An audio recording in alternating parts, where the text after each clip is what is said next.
This morning, as President Trump takes the world stage, here at home, the political fallout from rising prices for Americans growing.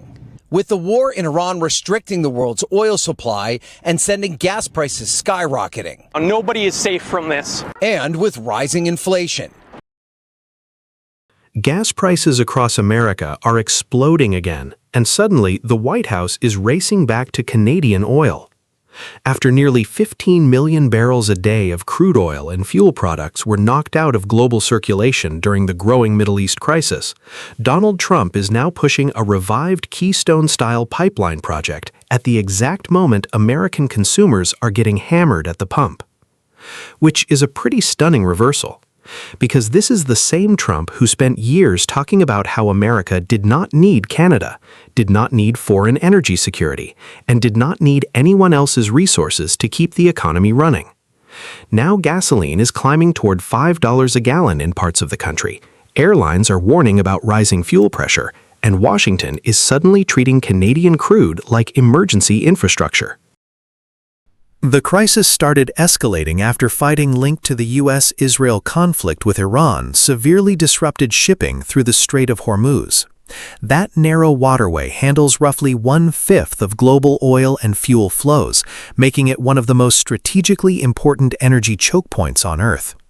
As tankers pulled back and refineries across the region slowed operations, analysts began estimating that roughly 15 million barrels per day of oil and refined products had effectively disappeared from normal global circulation. The effect spread quickly. Jet fuel prices surged internationally. Several airlines across Europe and Asia started cutting routes or reducing schedules to manage fuel costs. China reduced some jet fuel exports to protect domestic supply, which immediately tightened availability across parts of Asia. Meanwhile, the United States began facing a different kind of problem. America still produces massive amounts of oil domestically, but regional fuel logistics remain uneven. The U.S. West Coast imports a significant amount of jet fuel from South Korea, and South Korea itself depends heavily on Middle Eastern crude supplies. Once Gulf exports became unstable, fuel traders started warning that Western U.S. markets could tighten very quickly. At the same time, average gasoline prices across the United States climbed sharply during the summer driving season. Drivers in several states are now paying more than $1 extra per gallon compared to last year, while trucking costs and airline fuel expenses continue rising. And right in the middle of that pressure, the Trump administration approved a presidential permit for the Bridger Pipeline project, effectively a new version of Keystone XL, using parts of the previous infrastructure framework. The proposed system would move Canadian crude from Saskatchewan into the United States, with a planned capacity of roughly 550,000 barrels per day. Suddenly, a project that spent years trapped in environmental and political warfare is back on Washington's priority list. The timing of this crisis could hardly be worse for Trump. For years, the White House promoted the idea that America's huge domestic oil production would protect the country from foreign instability. But this fuel shock is exposing major weaknesses in the system. The problem is not just oil production, it is refining capacity, fuel transportation, and supply chains. The West Coast still cannot easily pull enough refined fuel from the Gulf Coast because pipeline infrastructure remains fragmented. Airlines are already facing higher operating costs, while fuel disruptions are spreading through the market. And ordinary Americans are feeling it fast. One trucking driver in Texas said he is paying roughly $90 more per month just to fill up his vehicle. Convenience chains are seeing stronger demand for cheaper products as consumers cut spending elsewhere, while restaurants are reporting softer traffic. That is when energy pressure becomes political pressure for Washington. The damage is also starting to pile up inside the airline industry itself. U.S. government transportation data showed that major American airlines spent roughly $1.8 billion more on jet fuel in March alone compared to the previous month, a jump of about 56%. Meanwhile, American Airlines warned that soaring fuel prices tied to the Iran conflict could add another $4 billion in costs this year and potentially push the company into losses.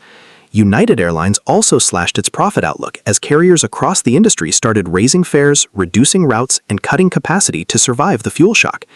Analysts are now warning that if oil prices stay near current levels through the summer, the broader economic hit to U.S. travel, tourism, trucking, and consumer spending could easily climb into the tens of billions of dollars before the end of 2026.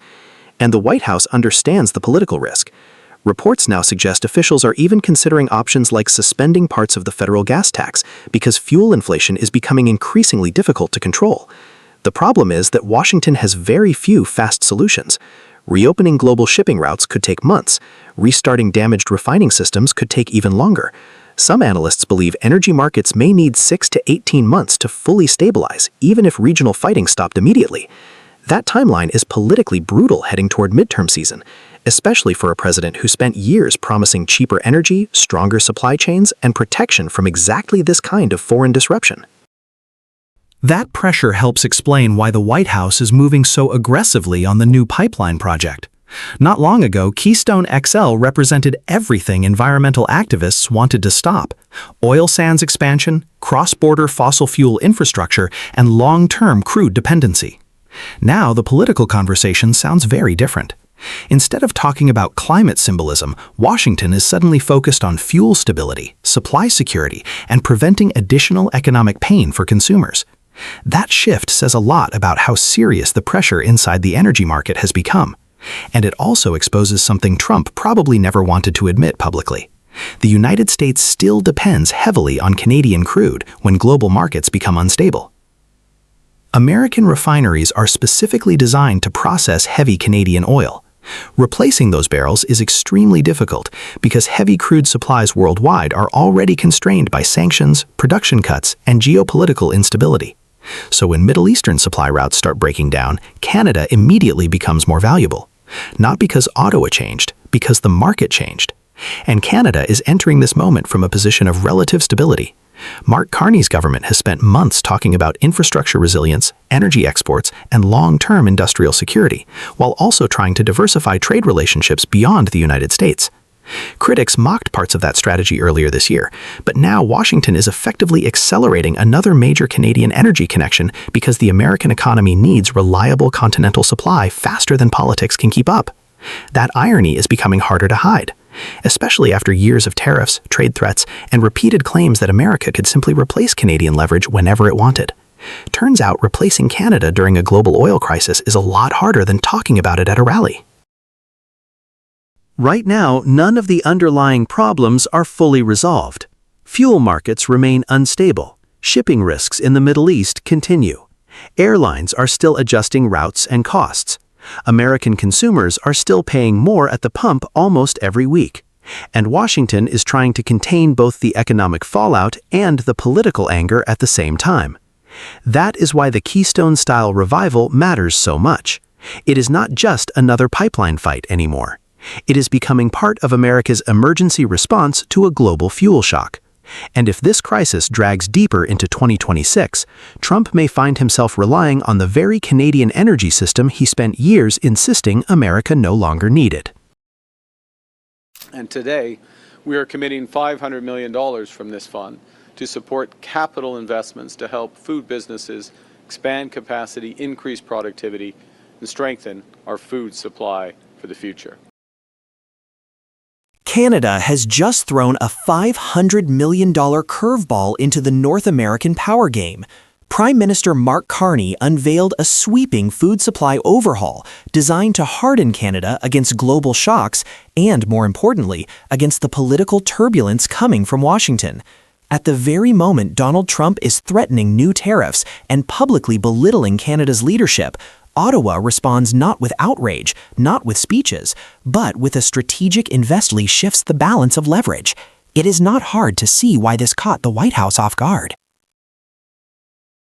We can control what we build so that these times will be better in the future. We choose to build Canada strong for all Canadians. The announcement came during Carney's latest press conference in Ottawa, framed inside his broader campaign to build what he repeatedly calls a stronger, more independent Canada. The centerpiece is a 5-year plan to boost the GST credit for lower-income Canadians and deliver a major one-time top-up this year. But the real headline is the $500 million commitment to expand domestic food production and processing capacity.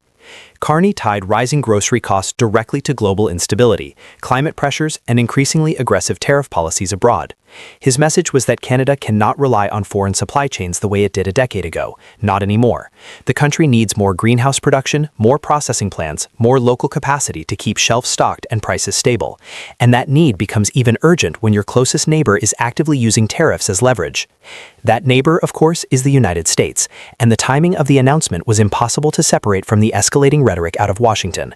Trump had just floated the idea of 100% tariffs on Canadian goods if Ottawa grows too close to China. He rescinded Carney's invitation to a U.S. forum, mocked him as governor, and openly signaled that the upcoming USMCA review in 2026 will be handled with maximum pressure. Carney did not answer insult with insult. Instead, he answered with infrastructure. He answered with domestic investment. He answered with a plan that reduces the vulnerabilities Trump is actively trying to exploit. On its surface, this is a policy about food affordability, but underneath that, it is a recognition that Canada has entered a new era, an era where global shocks and weaponized trade policies can disrupt basic necessities within months. Carney openly acknowledged that tariffs have contributed to higher food prices in recent years, a point Canadian consumers have increasingly felt in their wallets. By investing heavily in domestic capacity, Canada is quietly insulating itself from the next wave of tariff battles. It is a defensive move wrapped inside an affordability program, and it tells you exactly how seriously Ottawa is taking the possibility of renewed economic confrontation with Washington. This is not a public relations maneuver, nor is it a symbolic gesture. It is an operational shift, one that will take years to fully materialize, but one that immediately signals to the United States that Canada is preparing for the long game. Trump's strategy relies on the assumption that Canada will blink first. He uses tariffs the way past presidents used diplomacy, loudly, publicly, and often without restraint. But Carney's response shows a government that is no longer willing to be reactive. Instead of retreating from diversification, Canada is accelerating it. Instead of downplaying its economic partnerships with countries the U.S. disapproves of, Ottawa is openly broadening them. What makes this shift even more significant is that it comes at a moment when U.S. politics are deeply fragmented. Canada is not just responding to Trump, it is responding to an American system where policy direction can swing sharply every 4 years. That volatility forces middle powers to rethink long-term dependence. Carney's plan acknowledges that reality by embedding resilience directly into domestic infrastructure. It's not a rejection of the U.S., but a recognition that stability must now be built at home rather than borrowed from Washington. And instead of responding to Trump's provocations, Carney is building policies that make those provocations less effective. This is a shift Trump did not anticipate. He expected a defensive posture. He got a strategic recalibration. That recalibration comes at a moment when the U.S., according to multiple reports, is struggling to maintain stable supply chains of its own. For Canada to take steps towards self-sufficiency, especially in something as politically potent as food production, undermines one of Washington's key pressure points. Inside the U.S., the political environment is defined by its own upheavals. Trump is trying to regain economic leverage over allies, rebuild manufacturing-heavy narratives, and position himself as the dominant voice heading into the 2026 trade renegotiations. But Canada is no longer behaving like a country dependent on American goodwill. It is telling that Carney highlighted Canada's job growth outpacing the U.S. since August, even in absolute terms. A subtle but unmistakable reminder that Canada's economy is gaining strength, not losing it. Inflation in Canada has returned to the central bank's target range.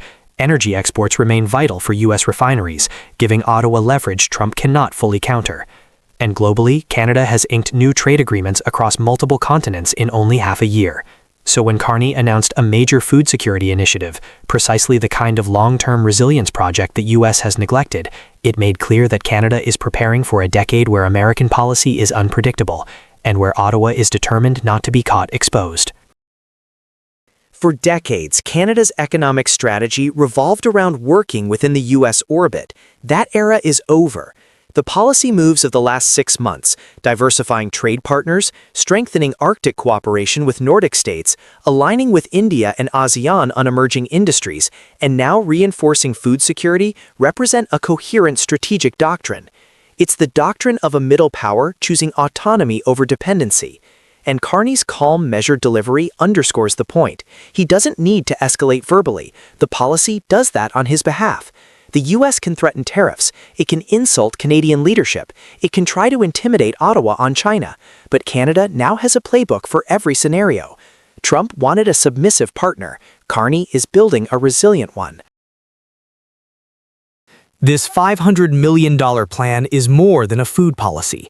It is a statement about how Canada intends to navigate the next decade of geopolitical uncertainty. By moving first, before negotiations with the United States begin, and before tariff threats turn into actual tariff schedules, Carney is positioning Canada to absorb shocks rather than bend under them. Trump may escalate his rhetoric. He may reach for tariffs again. But for the first time in many years, Canada is preparing its own counters, calmly and systematically. The question now is whether this new strategic independence will hold when the real test arrives, the USMCA 2026 negotiations, where both countries know the stakes are far higher than groceries. And as Canada strengthens its own foundations, Washington must ask itself a question it has not asked in a long time. What happens when Canada no longer needs to play by American